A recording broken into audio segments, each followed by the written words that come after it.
деп айтады. Намаз оқымағандардың оразасы қабыл бола ма? Қабыл болады иншалла. Қабыл болады. Өйткені қабылдайтын Алла солай келеді. Әрқайсысы жеке-жеке парыз, намаз өзінше парыз, өзінше парыз, зекет өзінше парыз, қажылық өзінше парыз. Сондықтан қабыл болады деген үміттеміз. Адамды жақсылыққа, мысалы Құранның аятының өзі бірінші иман келді, бәленбей уақыттан барып, кейін барып ораза болды, одан кейін намаз келді. Әрқайсысы жеке-жеке парыз. Оразада охота шықса бола ма? Болады. Рұқсаты болса, рұқсаты болмаса, бас жоқ аяқ жоқ ата берген арам.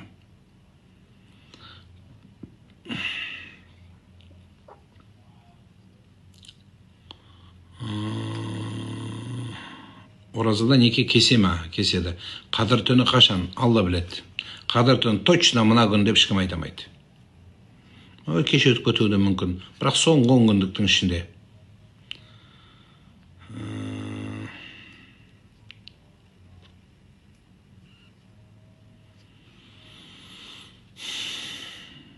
Бүгін ораза ұстасам бола ма? Ертеңнен бастап бүгін ұстай беріңіз. Бүгін егер тамақ ішпеген болсаңыз, ниет қылып жалғастырып кете беріңіз.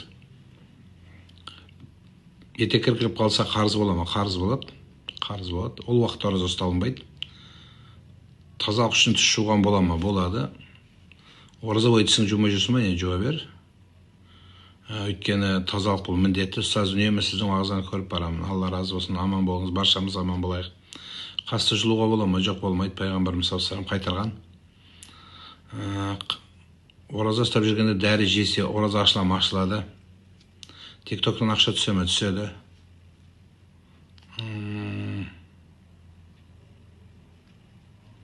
Ниет қабыл болсын. Әмин. Құран оқытқанда екі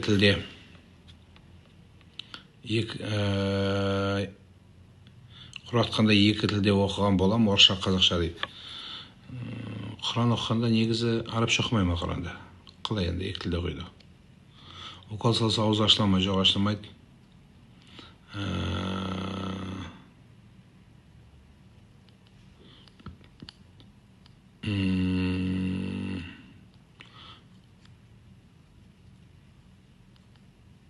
Ораза ашқаннан кейін не дәрі іше ме дейсің ба? Енді аузың ашық қой, енді ауыз ашық болғаннан кейін іше бересің.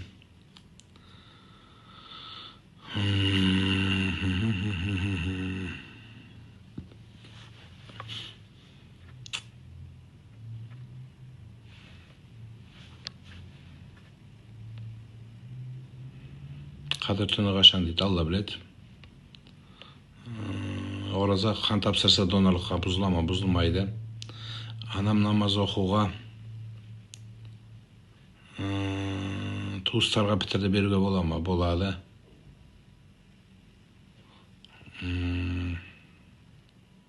Ораза қабыл болсын дейді. Амин. Мен өзі көптен бері тиктокқа кірген жоқ едім, көбінесе инстаграмда жүргізетін едім. Бүгін бір тиктоктағы оқырмандар, жастар, бауырлар, інілеріміздің бастары бір жақсылыққа, бір бет бұруына бірде бір себеп болсын деп, ұмытылып кетпесін деп, әдейілеп инстаграм, тикток әлеміне кіріп сіздермен бүгін сұхбат жүргізіп жатқаным. Алла ниеттеріңізді қабыл қылсын, дендеріңіз сау болсын, ораза қабыл болсын, жақсы күндері, жақсы сөз айтқандарыңыздың, Құдай жақсылыққа жетулеріңіздің жолын жеңіл асан қылсын. Тамақ пісіргенде тұзын көрсе бола ма? Жұтпау керек. Қарызды сразу өтей ма? Енді біреуге қарыз болсаң, сразу берген жақсы ма? Созып итін шығарған жақсы ма? Сразу берген жақсы сияқты, Алейкум ассалам, Павел, слушаю вас. Қырғызстанға да келеңізші. Құдай бұйырса, 28 күні, Ошу айдың марттың 28 күні Қырғызстанда, Бішкек қаласында, Бішкек шаарында чоң отпа болады. Құдайым бұйырса, жері мен мекенін айта тұрамыз, қай жерде болатын, ошу жерде көрішме болады, Құдайым бұйырса. Қай мешітке келетінімізді айтамыз, Құдайым бұйырса. Әмин 28-інде Бішкекте боламыз. Байқамай, бір кесе шай ішіп қойса, байқамай деген сөзді дұрыс түсіну керек. Көп адамдар байқамай деген сөзді өзі қазақ болып тұрып, қазақша сөз түсінбейтіндер көп екен. Байқамай деген орысша нечаянно деген сөз. Бірақ біліп тұрасың. Байқаусызда деген сөз, Ал енді байқамайды кейбіреулер ұмытып пен шатыстырып жүреді. Адам ораза екенін ұмытып, тамақ ішіп қойса, онда ораза бұзылмайды. Ұмытып ішсе. Ал енді байқаусызда ішсе, мысалы тісін жуып жатыр еді, или аузын шайып жатыр еді, болады ғой жауыз шаюға. Аузын шайып жатқанда жұтып қойды. Ораза бұзылады, байқамай болса да. Пасуни намаза көрік дейді. Альхамдулилля, мы пасуни читаем. Сунну саған қарағанда, маған қарағанда Абу Ханифа лучше знает.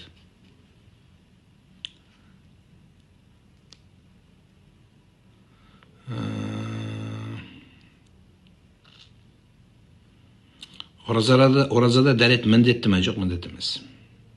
Етек кіргелсе қарыз бола ма? Қарыз болады. Қай жылғы сіз дейді. Қыздар менен имамдардың жасын сұрамайды. Қырғызсыз ба сіз дейді. Жоқ, қазақпын. Как можно избавиться от злости и зависти? Точно так же надо сердце забивать более милосердием. Ваше сердце надо более наполнять милостью. И тогда ваша победа будет легкая. И надо понимать, от злости, от зависти вы ничего не добьетесь. Вы только себе сделаете хуже. Кем вы работаете? Я работаю имамом мечети. Қарызды қай уақыт өтпен өтейміз? Сол қай уақытта ұстайсың, сол уақытпен өтейсің. Сен жаздың уақытысында неғып, қыстың күні өтесің, қысқа болып қоймай ма? Жоқ, қай уақытта ұстайсың, сол уақытта. Білместікпен ауыз ашарды 10 минут ерте ашып қойса қарыз бола ма? Қарыз болады. Қарыз болады.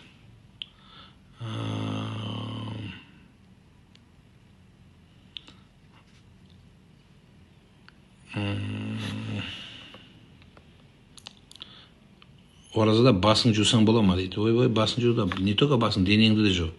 Садақаны беру міндет пе? Жағдайыңа қарайсың. Жағдайыңызға қарайсыз. Кешігіп ашуға бола ма? Бола береді. Өзің жағдайыңызға тағы қарайсыз. Тамақ дайын болмаса не істейсіз? Өліп кетпейсіз ғой. Қырып жібермейсіз ғой бәрін. Күтесің.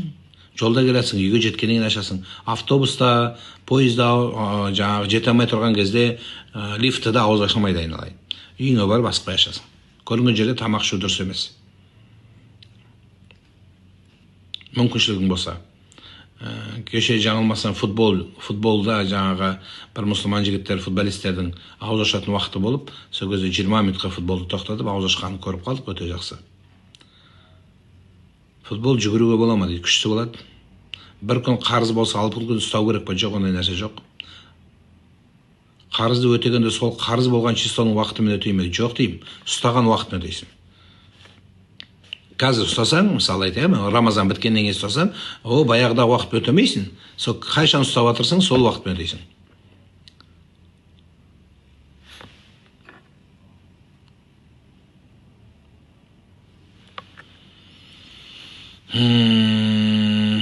Оразада система алуға бола ма? Болады.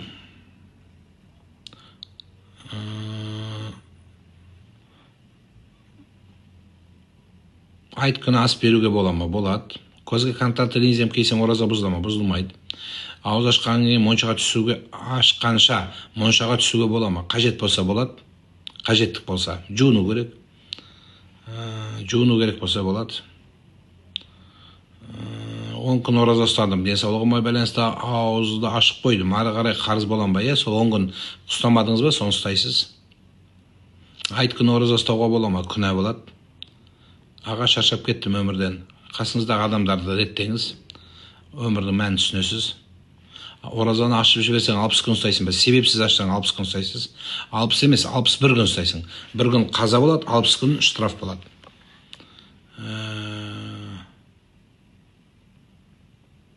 Қазір елдің бәрі шатасып жүр ғой, қабыл болсын дейм ме, мүбәрәк болсын дейміз бе деп. Ешкім шатасқан жоқ. Бір болмайтын нәрседен бүйрек шығармаса, біреу қабыл болсын деп айтады, біреу мүбәрәк болсын деп айтады. Не ватса да? Екеуі де бір мағына. Құтты болсын, мүбәрәк болсын, қабыл болсын, ол да екеуі бір мағына. Былай айтсаң да болады, былай айтсаң да болады. Мүбәрәк болады десең де болады, қабыл болсын десең де болады, құтты болсын десең де болады. Ол шатасатын нәрсе емес. Шейдің шатасып жүргені, анау НДС-тен шатасып жүр. НДС-ті қалай төлейміз, кредитті қалай жабамыз деп содан шатасып жүр. Қарыз өтеп, сосын Шәуәл айының ұстаймын ба, или Шәуәл айының оразасын бірінші ұстаймын ба? Енді негізі жақсысы қарызды ұстағаның жақсырақ.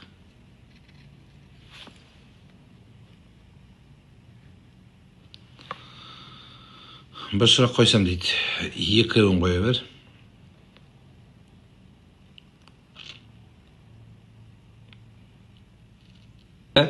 Ораза бір мемлекетте бірінде басталды. Бір мемлекетте екісінде басталды. Сонда қайсына? Мынада жұп болғанда мынада тақпап тұрады. Мынада тақ болғанда мынада жұп болып тұрады. Қалай болады сонда?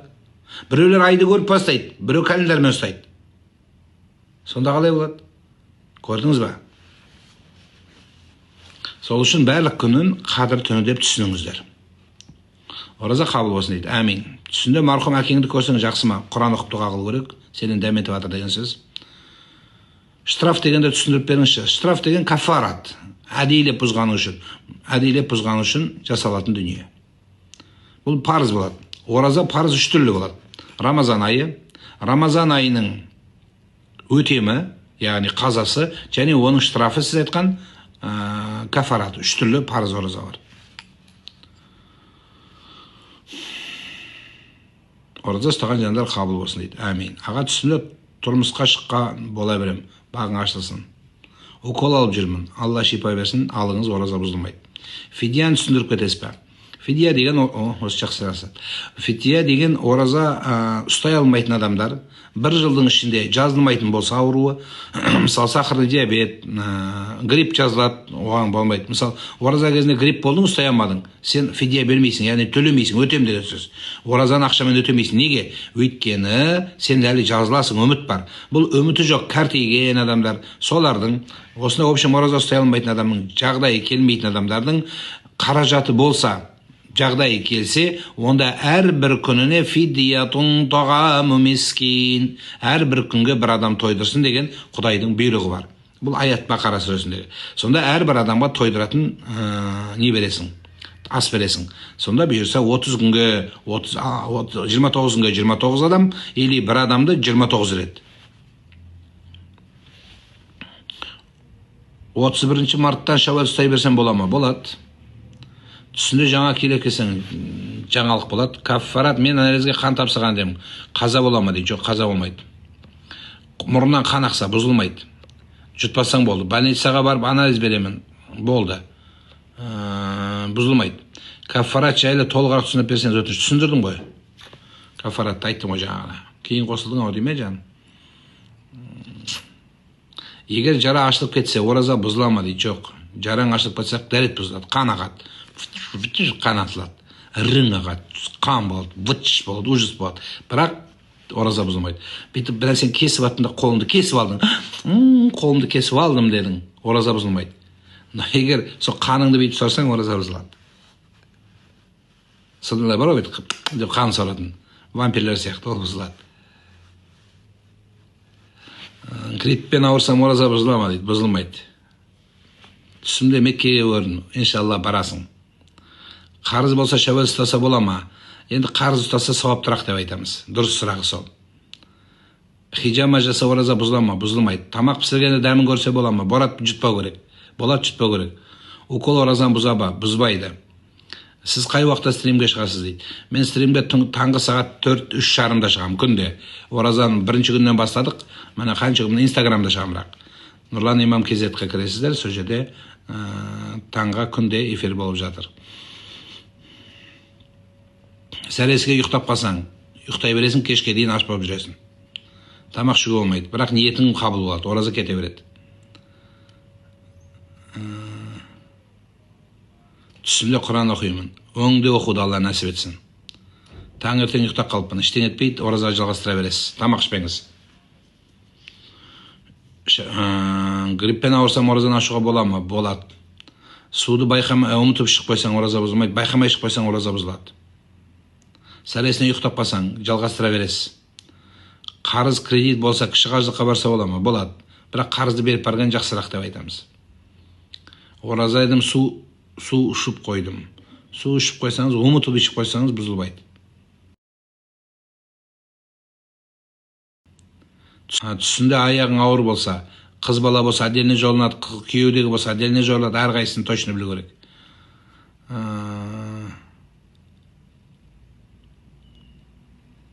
Арабша сауатыңыз бар ма дейді. Сен туылмай тұрғанда мен арабшаны оқып тұрып имам болғам. Сен туылмағасың о кезде.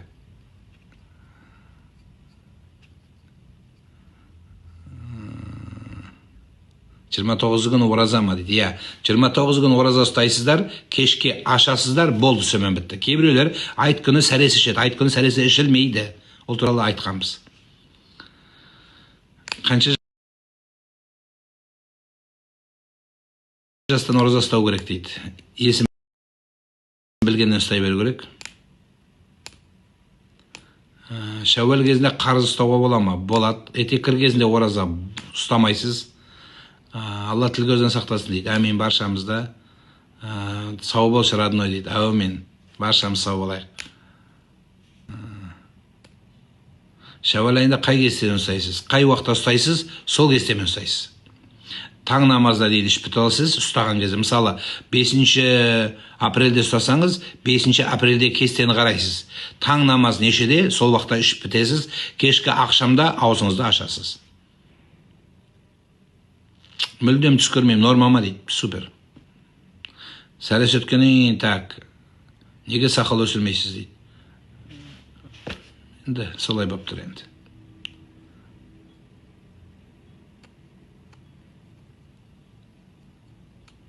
Көзге дәрі дамылса бұзылмайды. Укол система оразаны бұза ма? Бұзбайды. Балиғат жас қанша жас? Әркім бәрі қалай? Екеуіне де 15 жас потолок, ұлға да қызға да. Аман болыңыз, Аташка дейді. Мен Аташ ата болайын. Бірақ ата емеспін, бірақ ата болуға Құдай нәсіп етсін. Сенің дұғаң қабыл болсын. Етеккір кезде ораза ұстасаң күнәлі боласыз, ұстай алмайсыз. Ұстасаңыз да өтпейді.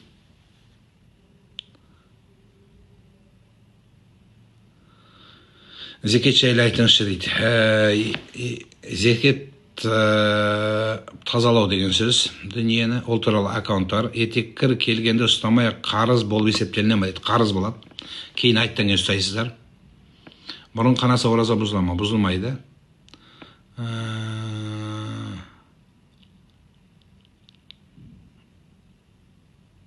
Қадір түні қашан? Оразаның соңғы күндері.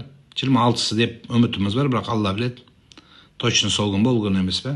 Сондықтан барлықтарыңыз, жастардың бәрі мешітке шуап барудың қажеті жоқ. Қадір түнінде барлығы нада, не нада, қызы да, ұлы да, баласы да, жасы да, кемпірі де, шалы да, бәрі қадір түнінде мешітке кіріп алады. Қадір түн біткеннен кейін біреу көрмейсің. Не болды? Қадір түн бітті ғой, болды. Неге үшін барамыз? Бір как будто бір проблема да, бір барып вопрос шешіп қайтып келдім деген сияқты. Дұрыс емес. Қадір түнде үйде болыңыздар. Үйде оқи бер құлшылығыңды. Үйде отыра бер. Қадір түнде қыдырата келіп мешітте сені іздеп, қайдан, Руслан қайда, Марат қайда, Қайрат қайда деп іздемейді, қорықпа. Сен қадір түнде ешкім түспейді. Саған келіп, періштелер келіп, денеңді қыштап, аруақтар келіп, чотам брат, чотам деп айтпайды. Керек жоқ, басында қатырма. Тек қана қадір түні құлшылық қылу керек, дұға қылу керек, болды.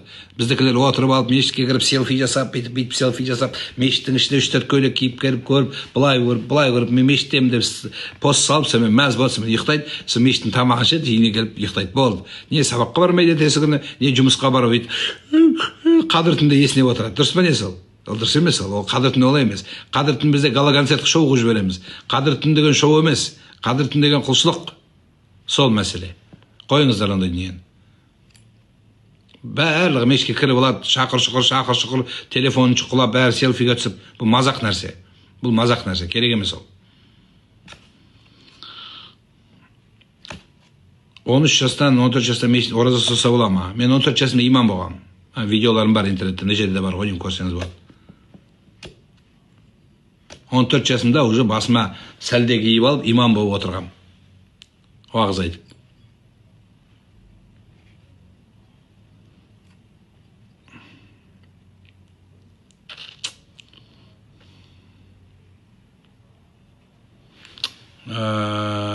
Ауыз бекітпедім. Қадір түнде дұғада бола береді. Әлбетте бола береді.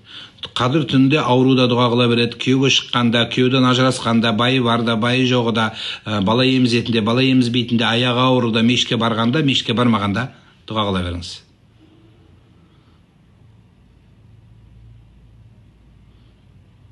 Айттан кейін неше күн ұстайды? Қанша ұстай аласың, сонша ұстай беріңіз.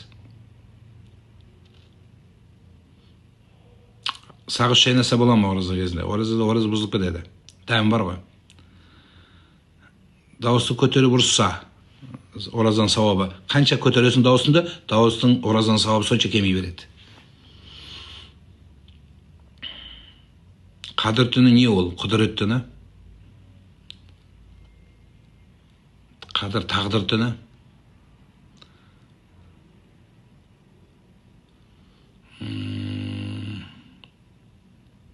Таң намазға ұйықтап қалсам, күн шыққан соң оқуға бола ма? Болады. Қарыз күндерін қандай уақытпен бекітіп ашады? Қарыз күндерді бекіткен уақыттағы уақытпен ашасың. Қазір қай уақытта бекітесің? О, баяғы емес. Қазірге қай күн ұстайсың, сол күнмен ашасың. Сол күн уақытымен. Ассалаумағалейкум. Алейкумассалам. Біз сізге келдік. Қандай мәселе? Сау кесуге. Дайындап береміз. Құрма болмаса сумен аш, су болмаса қолыңда не бар, сумен аша бер. Бола береді кез келген нәрсемен ашуға. Жүрек айнысы ораза бұзыла ма? Бұзылмайды. Бір күн қарызбын, 30 күн өтейін бе? Жоқ.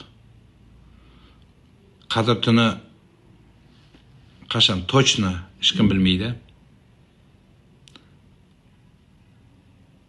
Оразаның қарызы 10 күн ұстасаң бола ма? Бола береді. Артығымен ұстай бер.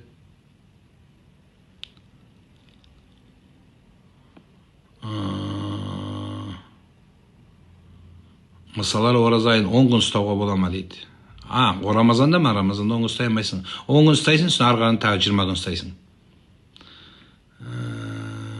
Темекі шегетін болсаң, ораза бұзылады күндіз. Кешке шексең, сауап азаяды. Аяғы ауырға келіншек баласын жақсы қарасын, кейін ұстайды қарызын. Қызға хафиза деп қойса бола ма? Күшті болады. Бірақ арабша аттарды қойып аламыз да өзің түсінбейсің, не оның мағынасын білмейсің. Оны елдің бәрінен бөлектеніп салақтанып жүрген не пайда? Абай атамыздың атын қой, Абай атамыздың әкесінің атасын Шәкәрімнің атын қой. Мысалы, Тәуке ханды білесіздер ме? Қазақ хандығының құрған ұлы ірі біздің ханымызды. Тәуке ханның жұбайы Сандық анамыздың атын қой. Алпамыс батырдың жұбайы Күлбаршын еді, оның атын қой. Одан кейін барып Кенесары хан атамыздың жұбайы Күнімжанды қой. Осы нәрселерді күте тұрыңыз аба қазір. Кенде мәселе, кеңіз аба. Амансыздар ма? Біздерде бар жеңіміздің тұсауын кесіруге айттым ғой, дайындай берсін апа. Өзімізде бір не қылайық деп едік қой. Қазір мен шығамын. Қазір шығамын. Балалардың тұсауын кесіп, ана олай жақсы апа. Дайындай берсін, қазір шығамын апа. Анау төсектерін, ана төсейтін жүретін жолдарын төсей берсін, ақтықтарын. Аға, біздің қызымыздың тілін тартып бересіз ба? Сөйлей алмай жүр. Қаншада? 3-те, асты 3-те. 3-тен асты. Доктор не деді? Енді үлкен ұлым 5 жаста сөйлеген әрине. Аутизм жоқ қой? Жоқ. Болды, тартамыз. Қазір неден кейін? Содан кейін, е? Содан кейін. Әдейі бұсса 60 күн тұтамы? 60 күн тұтады. Оразаны қанша жастан бастап ұстаған дұрыс? Ес білгеніңе ұстай бер. Хайыз күндер қаза болып есептеліне ме? Қаза болып есептелінеді, және қарызды өтейсіз. Намазды өтемейсіз, оразаны өтейсіз. Оралға келесіз бе? Иә, Оралға бізді шақыруым бар. Құдайым бұйырса, Оралға апрельдің ішінде бірінші Атырау бар, одан кейін Орал бар. Қосылсыз ораза ұстаса, оразасы қабыл болады, сауабы кем болады, бірақ қосыл алу керек, парыз болады. Жол жүргенде ашып едім дейді. Күніне күн ұстайсыз, қанша күн ұстамасаң, сонша күн ұстайсыз. Ақтауға келесіз бе? Иә, Ақтауға келеміз. Құдай қаласа. Ақтауға 8-інде ғой деймін. Иә? Жоқ, Атырау. Атырау, одан кейін Ақтау тұр. Қарызды қашан өтеймін? Мысалы, саған біреу қарыз болса, қалай ойлайсың, қашан берген дұрыс қарызын? Сразу берген. Жақсы емес пе, тез берген? Жоқ, созып қарыңды ішкен дұрыс па? Тезірек берген жақсы ғой, қарызда. Тезірек ұстаңыздар. Құрметті оқырмандар, баршаларыңызға Алла разы болсын. Нұрлан Имам деген Инстаграмда аккаунтым бар. Көбінесе Нұрлан Имам аккаунттан шығам. таңғы сағат 3:30-да күнде оразаның бірінші күніне соңына дейін сіздермен эфир жүргіземіз. Әр күні әр тақырыпты айтамыз. Сұраққа жауап беріп, артынша тақырып айтамыз. Бүгін тәубе туралы айттық, және ағайынға силай рахым туралы айттық. Айта бастадық. Сондықтан таңғы 4-те ораза ұстайтындар 3:30-да міндетті түрде көріңіздер. Ел аман, жұрт тыныш болсын, күндеріңіз берекелі болсын. Маған тұсау кесу, тағы баланы тілін тарту деген сынды тағы басқа қызметтеріме адамдар келген екен. Күттірген жақсы емес шығар. Десе де сіздерді қимай тұрмын. 3-4 мың адам, Алла разы болсын. Дендеріңіз сау болсын. Аман болыңыздар.